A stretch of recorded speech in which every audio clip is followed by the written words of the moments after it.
आज का हमारा टॉपिक है फ्रिक्शन, जिसके लिए मैंने एक बहुत छोटा सा लेक्चर तैयार किया है ताकि आपको इसके बेसिक कंसेप्ट्स क्लियर हो सकें। काफ़ी बच्चों को दिक्कत आ रही थी इसमें, उन्होंने मुझसे रिक्वेस्ट करी है, तो मैं एक बहुत छोटा सा लेक्चर लेके आ रहा हूँ यहाँ पे, जिसमें आपको सिर्फ बेसिक बेसिक कंसेप्ट सीखने। चलिए इसको हम लोग स्टार्ट करते हैं। तो फ्रिक्शन का हमारा जो कंसेप्ट स्टार्ट होता है पहले थ्योरी से। थोड़ा बहुत इसकी थ्योरी की जानकारी लेते हैं, हालांकि आपको इसके बारे में पहले से बहुत कुछ मालूम होगा, पर बहुत सारे कंसेप्ट ऐसे भी हैं जो क्लियर होते भी हैं और नहीं भी होते हैं। ज्यादातर बच्चों को क्या होता है कि या तो कंसेप्ट एकदम ही क्लियर नहीं है, या अधूरे क्लियर है, या हो सकता है गलत कंसेप्ट भी पढ़ रखे, जिसकी वजह से उनके जो क्वेश्चंस हैं वो अटकते हैं। तो हमारा मेन फोकस होगा कि आज सिर्फ बेसिक कंसेप्ट क्लियर करें। अगर आपको बेसिक कंसेप्ट क्लियर हो जाते हैं, आप उसकी प्रैक्टिस कर लेते हो, फिर अगर आप रिक्वेस्ट करते हो तो मैं इसके नेक्स्ट लेक्चर थोड़े एडवांस लेवल के लाऊंगा, जिससे आप जेई के मेंस और एडवांस के क्वेश्चन बहुत आसानी से कर सको। हाँ जी। तो फ्रिक्शन से स्टार्ट करें, बेसिक से देखना ध्यान से। नोट्स बनाते हुए चलोगे तो आपको और भी क्लियर होगा। फ्रिक्शन, पहली चीज, फ्रिक्शन होता क्या है? Friction is a tangential contact force which oppose relative slipping. सबसे इंपॉर्टेंट चीज यहाँ पे दो वर्ड हैं। पहली चीज है टेंजेंशियल कॉन्टैक्ट फोर्स। आपके दिमाग में अगर कॉन्टैक्ट फोर्स के बारे में आ रहा है तो कॉन्टैक्ट फोर्स, काफी बच्चों को बड़ी कंफ्यूजन रहती है कि ये आपका नॉर्मल एक कॉन्टैक्ट फोर्स है। बिल्कुल है। कॉन्टैक्ट फोर्स दो तरीके के होते हैं, एक नॉर्मल और एक टेंजेंशियल। यानी एक जो सरफेस से परपेंडिकुलर लग रहा है, एक जो सरफेस के पैरेलल लग रहा है। जो सरफेस के पैरेलल लगता है वही हमारा टेंजेंशियल कॉन्टैक्ट फोर्स, जो कि क्या कहलाता है? फ्रिक्शन। पहली चीज। दूसरा, ये वर्ड इंपॉर्टेंट, 90% बच्चों को एक कंफ्यूजन होती है कि फ्रिक्शन एक ऐसा फोर्स है जो अपोज मोशन, और वो गलत है। कभी भी फ्रिक्शन मोशन को अपोज नहीं करता है बच्चे। फ्रिक्शन हमेशा रिलेटिव स्लिपिंग को अपोज करता है। अगर फ्रिक्शन मोशन को अपोज करता, तुम खुद सोचो, क्या तुम चल पाते आगे? या कोई भी कार आगे चल पाती? कोई भी टायर आगे चल पाता? ये सब फ्रिक्शन की वजह से आगे जा रहे हैं। अगर कोई टायर है, वो घूम रहा है, तो इसका जो ये पॉइंट है वो पीछे स्लिप होना चाहता है, तो रिलेटिव स्लिपिंग पीछे है। अब इसको अपोज करने के लिए फ्रिक्शन आगे आएगा। फ्रिक्शन आगे आएगा तो ये ऑब्जेक्ट आगे जाएगा। बात समझ में आ रही है? बहुत सिंपल सा कंसेप्ट है। तो अपने कंसेप्ट क्लियर रखो। पहली चीज, ये टेंजेंशियल कांटेक्ट फोर्स है और ये रिलेटिव स्लिपिंग को अपोज करेगा। दूसरा, ये एक्शन रिएक्शन फोर्स होता है। यानी अगर दो ऑब्जेक्ट हैं और इनके बीच में फ्रिक्शन लग रहा है, अगर एक पे फ्रिक्शन आगे लगेगा तो दूसरे पे फ्रिक्शन पीछे लगेगा, क्योंकि आपको मालूम है एक्शन रिएक्शन का मैग्नीट्यूड सेम होता है पर डायरेक्शन अपोजिट होता है। थर्ड पॉइंट, अब कितने टाइप के आपके फ्रिक्शंस होते हैं? तो फ्रिक्शन मेजरली दो ही टाइप के होते हैं। इसमें भी बच्चों को देखो अधूरे कंसेप्ट पता होते हैं। इसके कंसेप्ट 100% क्लियर रखो, कभी आपको कोई दिक्कत नहीं आएगी। पहला होता है स्टैटिक फ्रिक्शन में देखो, फ्रिक्शनल फोर्स विच प्रिवेंट या स्टॉप कह सकते हो रिलेटिव स्लिपिंग। ऐसा फोर्स फ्रिक्शन का जो स्लिपिंग को रोक सके या रोक दे, उस फ्रिक्शन को हम क्या कहते हैं? Static friction. इसका सिंबल एफएस है। ये क्या करता है? ये सबसे पहला जोर जो दो सरफेस लगाती हैं स्लिपिंग को रोकने के लिए, वो वाला फोर्स होता है। लेकिन ये एक रेंज फोर्स है। इसकी कोई एक फिक्स वैल्यू नहीं है, इसकी एक रेंज होती है, जिसमें इसकी एक मैक्सिमम वैल्यू होती है, जिसको हम क्या बोलते हैं? Limiting friction. लिमिटिंग फ्रिक्शन एक इसकी मैक्सिमम वैल्यू है, इससे ज्यादा फोर्स वो नहीं रोक पाएगा। इसका मतलब ये होता है, किस चीज के लिए नहीं रोक पाएगा? इसके लिए। तो इतना फोर्स तक वो आराम से रोक सकता है। और इसकी वैल्यू हम कैसे निकालते हैं? इसी की देखो, मैक्सिमम वैल्यू है लिमिटिंग फ्रिक्शन, हम कैसे निकालेंगे? म्यू एस इंटू एन से, जहाँ पे म्यू एस क्या है? आपका कोफिशिएंट ऑफ स्टैटिक फ्रिक्शन। हालांकि ये सब आपने पढ़ रखा होगा, फिर भी हम थोड़ा सा देखते हैं। नेक्स्ट, आपने रोलिंग फ्रिक्शन के बारे में सुना होगा। देखो, रोलिंग फ्रिक्शन की एक्चुअल डेप्थ में जाओगे तो बहुत सारी चीजें, लेकिन आपके 11th 12th ले लो, नीट ले लो, जेई ले लो, इसमें हमें उतना नहीं जाना है। रोलिंग फ्रिक्शन बस आप ये समझो, जो प्योर रोलिंग के टाइम जो फ्रिक्शन लग रहा है it's only a part of क्या, स्टैटिक फ्रिक्शन। यानी जो कंसेप्ट आप यहाँ सीखोगे वही कंसेप्ट आप वहां अप्लाई कर सकते हो। हाँ जी। दूसरा फ्रिक्शन आपका होता है काइनेटिक फ्रिक्शन। काइनेटिक फ्रिक्शन क्या है, नाम से क्लियर है, काइनेटिक यानी ये फ्रिक्शन फोर्स कब लगता है, जब रिलेटिव स्लिपिंग हो रही हो, जब ऑब्जेक्ट स्लिप कर रहा हो। ध्यान रखना, स्लिप कर रहा हो तो कौन सा फ्रिक्शन लगेगा, काइनेटिक फ्रिक्शन। इसका मैग्नीट्यूड कैसे निकालते हैं, अगेन सेम मेथड से, म्यू के इंटू एन, जहाँ पे म्यू के क्या है, कोफिशिएंट ऑफ काइनेटिक फ्रिक्शन। अब बचे, अब आप लोग सोच रहे होंगे काफी बच्चे की एन भी यहाँ भी है, एन यहाँ भी है, तो ऑब्वियसली एन क्या है, ये आपका नॉर्मल कॉन्टैक्ट फोर्स है। The friction force depends on the normal contact force between the two surface। अब ऐसा नहीं है, देखो, अब मान लो ऐसा सिचुएशन है, एक नॉर्मल इनके बीच में भी है, एक नॉर्मल इनके बीच में भी। जो ये वाला नॉर्मल होगा वो इसके बीच का फ्रिक्शन डिसाइड करेगा, जो ये वाला नॉर्मल होगा वो इसके बीच का फ्रिक्शन डिसाइड करेगा। यानी जिन दो सरफेस का नॉर्मल, उन्हीं दो सरफेस का फ्रिक्शन आएगा। और कैसे डिपेंड करता है नॉर्मल पे, वो फॉर्मूले में लिखा हुआ है। दूसरा, म्यू एस म्यू के जो है वो दोनों सरफेस के कांटेक्ट पे डिपेंड करता है। अब ऐसा नहीं है कि ये सिंगल सरफेस का कोई फ्रिक्शन होता है भाई। एक आप अगर रबर की बॉल ले आओ, उसको एक स्टील प्लेट पे चलाओ और एक किसी और रफ सरफेस पे चलाओ, तो क्या सेम फ्रिक्शन लगेगा, जबकि रबर बॉल आपकी सेम है पर ये सरफेस अलग है। तो दोनों सरफेस पे डिपेंड करता है, और ये सरफेस की प्रॉपर्टी, इसका नॉर्मल से कोई लेना देना नहीं, इसका बाहर से कोई लेना देना नहीं, ये सब कुछ सरफेस पे डिपेंड करता है। फ्रिक्शन फोर्स जो होता है आपका इंडिपेंडेंट ऑफ एरिया होता है। अब काफी बच्चों को कंफ्यूजन क्या रहती है कि ये जितना बड़ा एरिया होगा उतना ज्यादा फ्रिक्शन लगेगा, पर ऐसा बिल्कुल नहीं है। क्योंकि फ्रिक्शन सिर्फ किस पे डिपेंड कर रहा है, इस पे और इस पे। ये सरफेस की प्रॉपर्टी है, और नॉर्मल आपको पता है इससे एरिया का कोई लेना देना नहीं है। वो सब कुछ उस पे वर्टिकल डायरेक्शन में क्या फोर्सेस लग रहे हैं उस पे डिपेंड करेगा। कई बार क्वेश्चन में क्या होता है, एक ही म्यू दिया होता है, तो उस केस में हम म्यू एस और म्यू के बराबर मानते हैं और उन दोनों की वैल्यू इसको मानते हैं। पर ये एक थियोरेटिकल कंसेप्ट है बच्चे, ये प्रैक्टिकली नहीं एग्जिस्ट हो सकता। पर क्वेश्चंस में एक ही म्यू दिया होता है। जनरली आपका म्यू एस जो है वो बड़ा होता है किससे, म्यू के से, पर इक्वालिटी आ जाती है थ्योरी में। इसीलिए हमने ये कंडीशन लिखी। जो आपका स्टैटिक फ्रिक्शन है वो जनरली बड़ा होगा किससे, काइनेटिक से, लेकिन थ्योरी में कभी कभी हम इसको क्या लेंगे, बराबर। तो आगे के जो कंसेप्ट हैं उसमें अगर आपको दिक्कत है तो फिर से जाओ, फिर से एक बार सुनो। फिर भी कोई दिक्कत है तो मुझे पिंग करो, मैसेज करो, मैं उसे एक बार और क्लियर करने की कोशिश करूंगा। पर ये सिर्फ थ्योरी है। अब इसको अगर सीखना है, देखो थ्योरी से आप कुछ नहीं सीख सकते। फिजिक्स में इज ऑल अबाउट कंसेप्ट, और कंसेप्ट से क्वेश्चन से ही सीखा जा सकता है। तो हम कुछ क्वेश्चन से सीखने की कोशिश करेंगे कि फ्रिक्शन के कंसेप्ट क्या हैं। जैसे मान लो एक सिंपल सा मैं आपको क्वेश्चन देता हूँ। ये एक ब्लॉक पड़ा है यहाँ पे एक सरफेस पे, जिसमें म्यू एस म्यू के की वैल्यू दी है, आपको पूछा है फ्रिक्शन कितना है।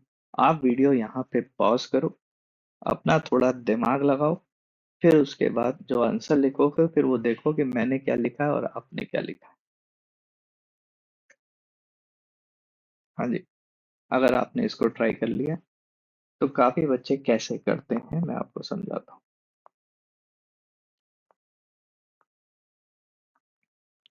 आप इसका फ्री बॉडी डायग्राम बनाओगे, नॉर्मल दिखाओगे, 20 दिखाओगे। आई होप आपने लॉज ऑफ मोशन पढ़ा होगा। अगर लॉज ऑफ मोशन में भी आपको प्रॉब्लम है तो आप मुझे बता देना। उसमें भी बहुत सारे कंसेप्ट हैं जो बुक्स में नहीं होते। काफी शॉर्ट ट्रिक्स और टेक्निक्स हैं जो सीखनी पड़ती है क्वेश्चंस करने के लिए। फिलहाल तो ये बेसिक्स है। तो वर्टिकल डायरेक्शन में कोई मोशन नहीं हो रहा, तो आपका नॉर्मल फोर्स कितना हो गया, 20। अगर आप लिमिटिंग फ्रिक्शन निकालते हो जो स्टैटिक की मैक्सिमम वैल्यू है, कितना हो जाएगा 0.2 into 20 mu s into N, इसकी वैल्यू कितनी होगी 4। और काइनेटिक की वैल्यू देखें तो ये कितनी आ जाएगी 2। अब मैंने आपसे पूछा है कि फ्रिक्शन कितना है, अब काफी बच्चे कहेंगे सर दोनों है, काफी बच्चे कहेंगे सर ये चल नहीं रहा तो ये 4 है। मेरा आपसे क्वेश्चन बहुत सिंपल सा है, अगर ये चाहे ये है चाहे ये है चाहे कोई भी है, तो वो लग किधर रहा है? एक चीज तो कंफर्म है, फ्रिक्शन टेंजेंशियल है, सरफेस के पैरेलल लगता है। तो या तो आप इधर लगाओगे या इधर लगाओगे, बताओ किधर लगाओगे? मान लो आपका मन करता है सर हमेशा इधर की तरफ लगता है फ्रिक्शन, ऐसे हमारा परसेप्शन है, पर अफसोस ऐसा कुछ होता नहीं। अगर मैं फ्रिक्शन इधर लगा दूं चाहे मैं 4 लगाऊं चाहे मैं 2 लगाऊं,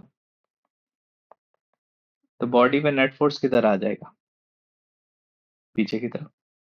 बॉडी किधर भाग लेगी? पीछे की तरफ। क्या ये ऐसा होता है? एक ब्लॉक को आपने एक सरफेस पे रखा और वो पीछे भाग जाए, ऐसा जादू देखा है कभी? नहीं होता है। इसका मतलब आपकी सोच या कंसेप्ट कहीं ना कहीं गलत है। अब इसमें गलत क्या है? गलत है आपकी डेफिनेशन अभी तक क्लियर नहीं हुई। Only oppose the relative slipping. क्या यहाँ पे ये ब्लॉक स्लिप होना चाहता है? ऑब्वियस आंसर है नहीं। कोई इधर से फोर्स या इधर से फोर्स लग रहा है इसको स्लिप कराने के लिए? नहीं। या कोई हमने वेलोसिटी दे रखी है इधर? नहीं। तो ये ब्लॉक स्लिप होना ही नहीं चाहता है, तो फ्रिक्शन क्यों लगेगा? The answer is friction will be zero. Friction क्यों लगेगा? Friction is a self adjusting force. बच्चे ये क्वेश्चन आपको सीबीएसई में भी पूछा जाता है, why friction is self adjusting force. क्योंकि फ्रिक्शन अपना मैग्नीट्यूड और डायरेक्शन सिचुएशन के अकॉर्डिंग चेंज करता है। जब रिक्वायरमेंट है तो आएगा, नहीं है तो नहीं आएगा। तो फिलहाल यहाँ पे फ्रिक्शन जीरो है। क्यों? लॉजिक क्या है? Friction only acts when there is, लिख लेना ये जी, tendency of relative slipping। Friction तभी लगता है बच्चे जब स्लिपिंग की टेंडेंसी होगी, यहाँ पे तो है ही नहीं, तो फ्रिक्शन क्यों लगेगा? तो पहला कंसेप्ट क्लियर हो गया।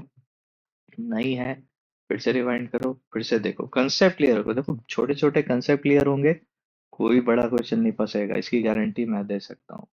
आगे चल के आप बड़े क्वेश्चन के डाउट पूछोगे, मैं आपके सामने एक एक दो दो लाइन में सोल्यूशन दूंगा उसका। हम्म। चलो, अब नेक्स्ट क्वेश्चन की तरफ बढ़ते हैं। अब आप ये करके बताओ। अगेन आप वीडियो को थोड़ा पॉज करो, सोल्यूशन मत देखो, क्वेश्चन सॉल्व करने की खुद से कोशिश करो, चाहे गलत हो कोई बात नहीं, गलती से ही सीखोगे। पर कंसेप्ट सही डेवलप करने, पर जब तक गलती नहीं करोगे आप वो सीखोगे नहीं, है ना? Let's do it. तो वीडियो आप पॉज करो, और आपके पास चार पांच पांच पार्ट्स हैं, अलग अलग फोर्स की वैल्यू है, आपको फ्रिक्शन बताना है और एक्सेलरेशन ऑफ ब्लॉक बताना है।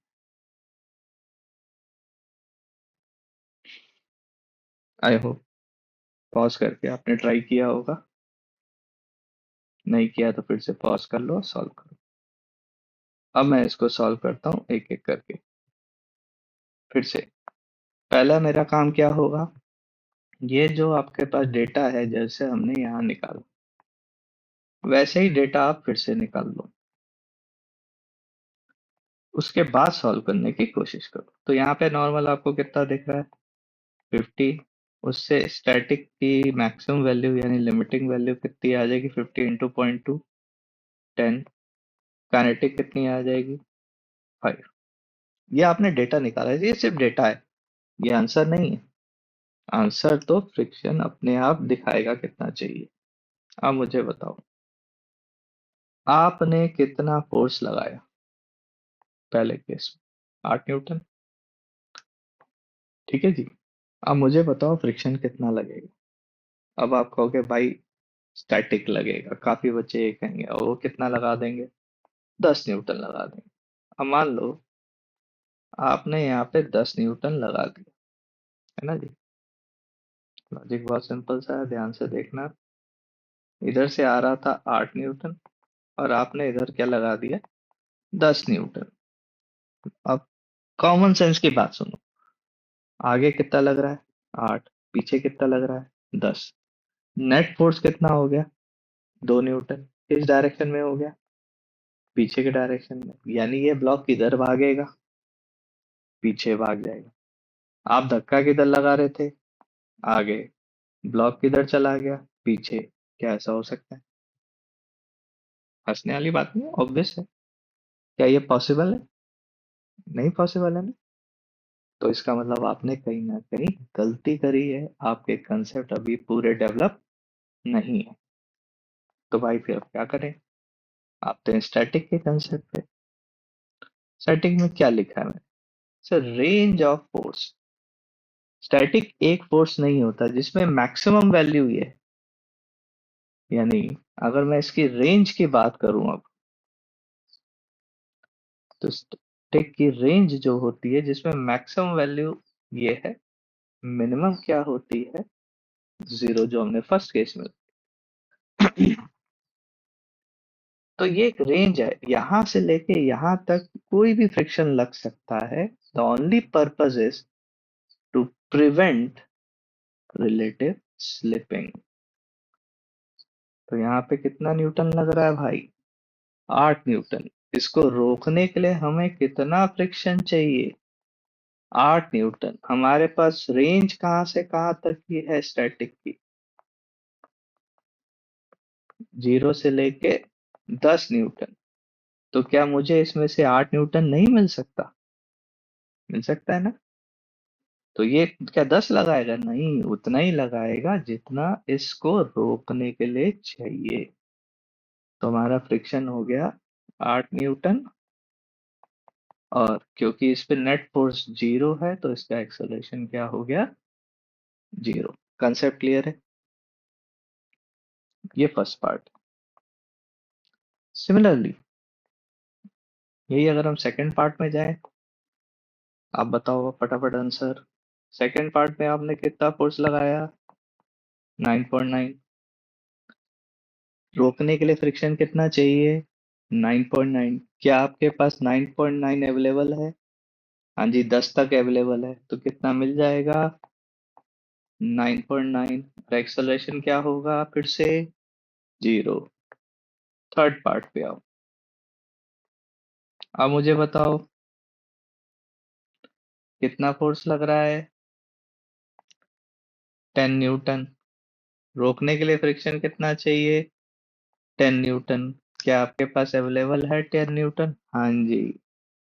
It is the limiting friction, 10 newton maximum friction रोकने के लिए अवेलेबल है, तो इतना लग जाएगा, और एक्सेलरेशन 0 हो जाएगा। अब लिमिटिंग फ्रिक्शन आ गया, यानी स्लिपिंग होने होने वाली है, अभी तक हुई नहीं है, लेकिन ये वर्ड्स पे आ चुका है। अब नेक्स्ट पार्ट पे जाओ। नेक्स्ट पार्ट में बोलो कितना फोर्स लग रहा है,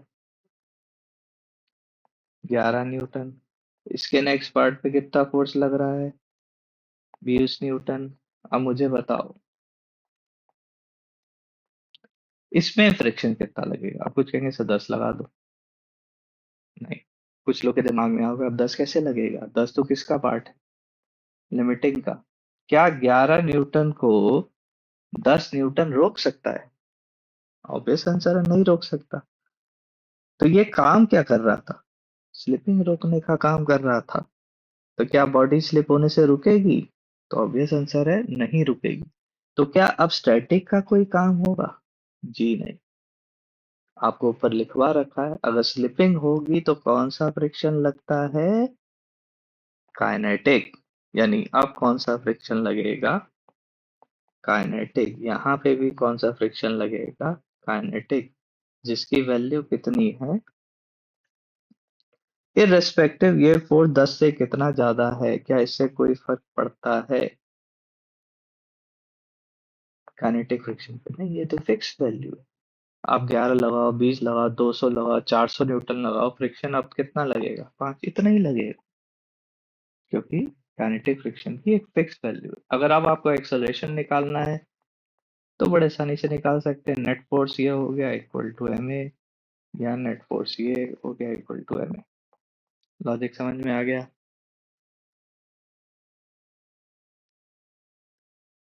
हाँ जी, कंसेप्ट क्लियर हो गया, गुड। अब देखो, सीबीएसई में एक चीज और पूछी जाती है कि भाई जब आप किसी चीज को पुश कर रहे होते हो तो स्टार्टिंग में पुश करना मुश्किल होता है, बाद में वो क्यों आसान हो जाता है? लॉजिक यहीं पे है पूरा। क्योंकि स्टार्टिंग में कौन सा फ्रिक्शन लग रहा होता है? स्टैटिक, और स्टैटिक की मैक्सिमम वैल्यू आपको पता है कि काइनेटिक से काफी ज्यादा है। एक बार आप इसको ओवरकम कर गए तो आप कितने फोर्स को बस ओवरकम करना है? काइनेटिक को, जो कि कम है। इसलिए अब इसको धक्का देना काफी आसान होगा। जैसे ही ये स्लिप होना स्टार्ट होगा कोई भी ऑब्जेक्ट, उसको धक्का देना काफी आसान हो जाता है। रीजन समझ में आ गया? ठीक है, ये कंसेप्ट क्लियर हो गया? नहीं हुआ, एक बार फिर से देखो, एक बार फिर से देखो, एक बार फिर से देखो, जब तक आपको ये चीज 100% क्लियर ना हो जाए।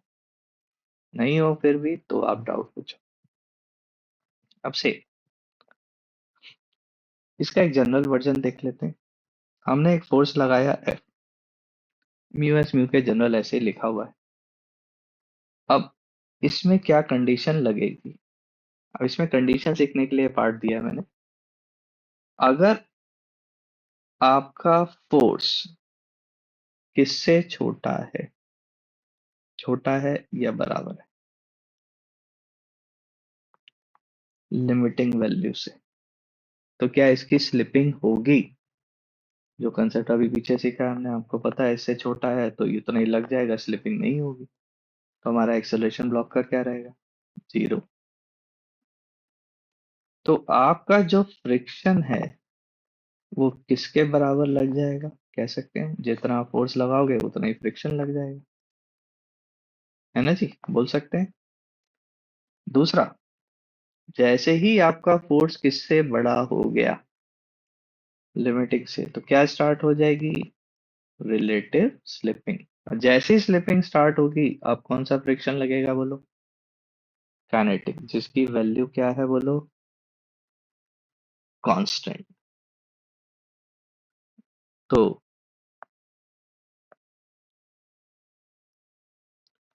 अगर मैं फ्रिक्शन का ग्राफ अप्लाइड फोर्स के हिसाब से प्लॉट करने की कोशिश करूं,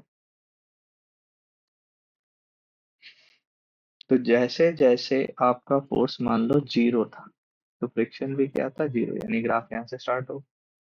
और आपको पता है ये आपका लिमिटिंग वैल्यू है। जब तक आपका एफ किससे छोटा है लिमिटिंग वैल्यू से, एफ किसके बराबर है? एफ। अगर y इक्वल टू एक्स है तो कैसा ग्राफ बनता है? Straight line. तो यानी यहाँ पे कैसा ग्राफ बन जाएगा? स्ट्रेट लाइन बन जाएगा, जिसमें ये भी मैक्सिमम वैल्यू क्या हो जाएगी लिमिटिंग फ्रिक्शन के बराबर। अब जैसे ही आपका फोर्स इससे बड़ा हो गया लिमिटिंग से, क्या स्टार्ट हो जाती है? स्लिपिंग। कौन सा फ्रिक्शन लगता है? काइनेटिक। पर काइनेटिक की वैल्यू जो है थोड़ी कम होती है, यानी ग्राफ एकदम से यहाँ पे आ जाएगा। और इसके बाद आप जितना मर्जी फोर्स बढ़ाते जाओ कौन सा फ्रिक्शन लगेगा हर पॉइंट पे? काइनेटिक। तो ये ऐसा एक ग्राफ बन जाएगा। ये ग्राफ आपको सीबीएसई में स्कूल एग्जाम में पूछा जाता है। तो ये जो पार्ट बताया बच्चे, ये सिर्फ टोटली फॉर सीबीएसई है। कोई डाउट हो फिर से पीछे करो, एक बार देख लो। ठीक है जी, आगे बढ़े। चलो नेक्स्ट क्वेश्चन की तरफ आते हैं। अब इसमें क्वेश्चन वही है, ब्लॉक का एक्सेलरेशन निकालना और फ्रिक्शन कितना लग रहा है वो निकालना। वीडियो पॉज करो, सॉल्व करो। बहुत आसान है, गलत होगा कोई बात नहीं।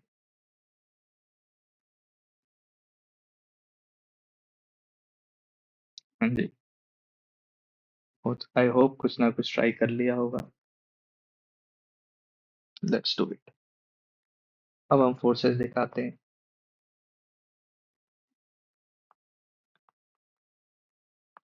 अगर मैं फोर्सेस दिखाऊं, नॉर्मल ऊपर, 20 नीचे, 10 नीचे। अब बच्चे गलती क्या करते हैं, पिछले क्वेश्चन की तरह नॉर्मल को क्या ले लेते हैं, काफी बच्चे करते हैं, सारे नहीं, 20। इससे लिमिटिंग कितना लगा देते हैं, 4। अब देखते हैं ये 5 और इसको भगा देते हैं। पर ये बाबा जी आपको दिखे नहीं ऊपर, है ना, ये भी तो कुछ करेंगे। अब वाई डायरेक्शन में आप नेट फोर्स 0 करोगे। अब इसमें बच्चे एन के साथ 10 ऐड कर देते हैं, जबकि एन किसको बैलेंस कर रहा है, भाई 20 भी नीचे की तरफ है, 10 भी नीचे की तरफ है, एन ऊपर की तरफ। तो एन कितना हो गया, 30। तो हमारी लिमिटिंग वैल्यू कितनी हो गई, 6। 30 इंटू 0.2। आप कितना फोर्स लगा रहे हैं, 5। तो क्या ये इसको चलाएगा, नहीं चलाएगा। तो बोलो आंसर, फ्रिक्शन कितना लगा, जितना रिक्वायर्ड है। और एक्सेलरेशन क्या आया, फिर से 0। लॉजिक क्लियर है, गुड। अब आते हैं नेक्स्ट क्वेश्चन की तरफ। धीरे धीरे हम लोग देखो लेवल को थोड़ा थोड़ा बढ़ा रहे हैं। मैं बहुत ज्यादा इस लेक्चर में लेवल नहीं बढ़ाऊंगा, बेसिक से ही स्टिक रहेंगे। इतना बेसिक से भी आप काफी कुछ सीख जाओगे, लेकिन फ्रिक्शन में बहुत सारी चीजें ऐसी भी हैं जो आपको सीखनी होगी। 2 ब्लॉक 3 ब्लॉक सिस्टम भी जिसमें आता है। अगर आप फर्दर रिक्वेस्ट करोगे फर्दर लेक्चर के लिए, तो मैं वो भी आपको सिखा सकता हूँ। हाँ जी, अगेन करना वही है, वीडियो पॉज करो, क्वेश्चन वही है, फ्रिक्शन और एक्सेलरेशन बताना है, फोर्थ पार्ट है, और सॉल्व करो। ध्यान रखना 1-2 मिनट से ज्यादा नहीं लगना चाहिए इस क्वेश्चन को सॉल्व करने में, गलतियां हैं होंगी। हाँ जी। अब काफी बच्चे क्या करते हैं, फिर से नॉर्मल क्या ले लेंगे, जो रटा ज्ञान है, ज्ञान हमेशा ही एमजी होता है। ये हमारी कहीं कोई गलत सलत किताब में लिखा है, किसने पढ़ा दिया है, ये आपने मान लिया। अगर आप नॉर्मल ले लोगे 20, तो फ्रिक्शन ले लोगे 2, वही सब गलत हो जाएगा। क्योंकि नॉर्मल जो होता है वो सरफेस से परपेंडिकुलर लगता है बच्चे। इसका 20 ऐसे लग रहा है, क्या इस एन से 20 का कोई लेना देना है, ये एक्स डायरेक्शन है, ये वाई डायरेक्शन। एक्स का इफेक्ट वाई पे नहीं आता, वाई का एक्स पे नहीं आता। हाँ जी।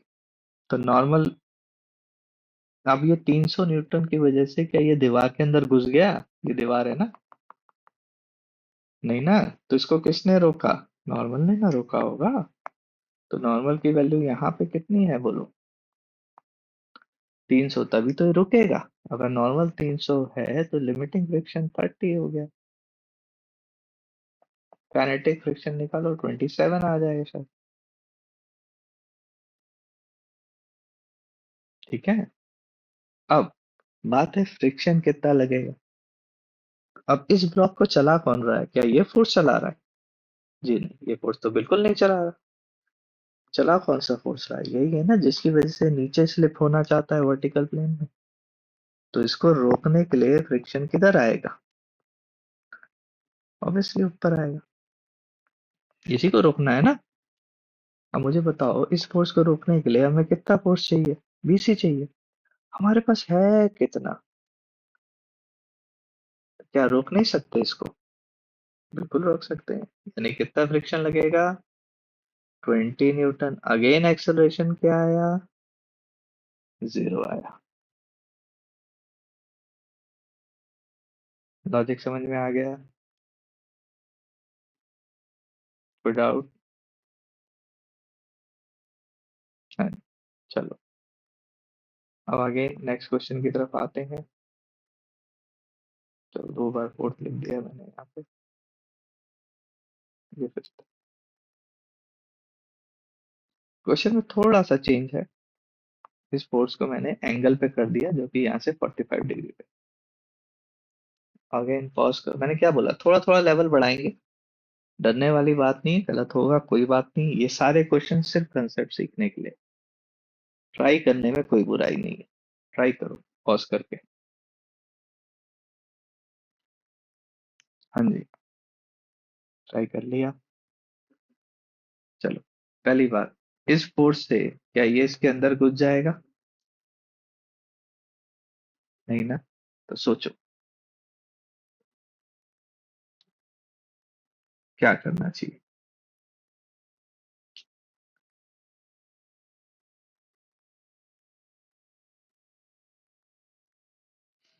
हाँ जी, बोलो क्या करना चाहिए। तोड़ना पड़ेगा इसको। हाँ जी, तोड़ो। तो इसको दो पार्ट में तोड़ेंगे। देखो कई बच्चे ना इसको तोड़ते भी गलत हैं। कुछ लोग इसकी एरो ऊपर बना देंगे, कुछ इधर बना देंगे। नहीं, अगर ऐसे है तो इसका एक कंपोनेंट इधर आएगा, एक इधर आएगा। अब आपको पता है इस साइड जो कंपोनेंट आता है cos थीटा आता है। cos 45 इज 1/√2, तो ये कितना हो गया बोलो? 5। sin 45 इधर आएगा, ये भी कितना हो गया बोलो? 5। इधर कितना आ गया? mg 20। इधर कितना आ गया? नॉर्मल।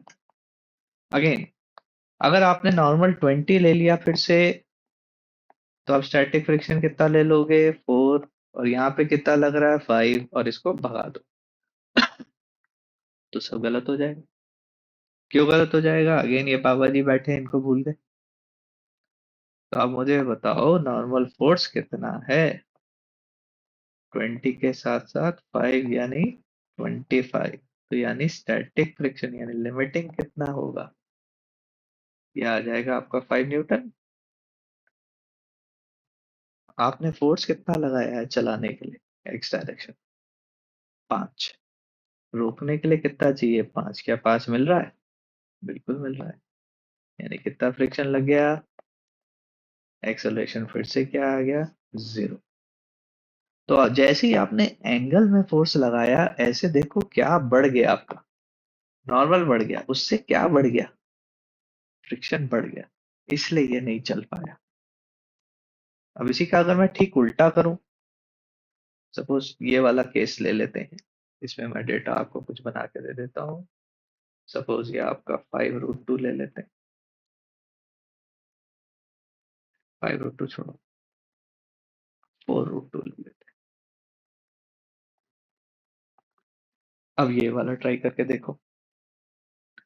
ऑलमोस्ट सिमिलर कंसेप्ट पे है, पर थोड़ा सा फर्क है। पॉज करो, ट्राई करो, गलत करो, कोई फर्क नहीं। सीखो।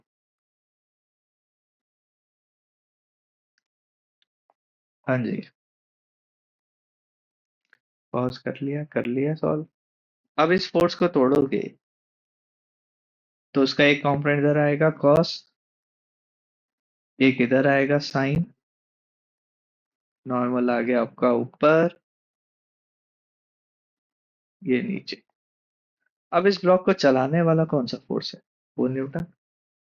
तो फिलहाल हम देखते हैं। अगर मैं इसको नॉर्मल फिर से 20 लूं तो 4 से आप चलाओगे नहीं। पर ये जी है ना, आपको पता है कौन है ये? हाँ, बाबा जी। इस बार n+4 कितना है? 20। तो n कितना आ गया बोलो? 16। यानी स्टैटिक वैल्यू कितनी आ गई? तो क्या 4 न्यूटन को ये वाला फोर्स रोक सकता है? नहीं ना।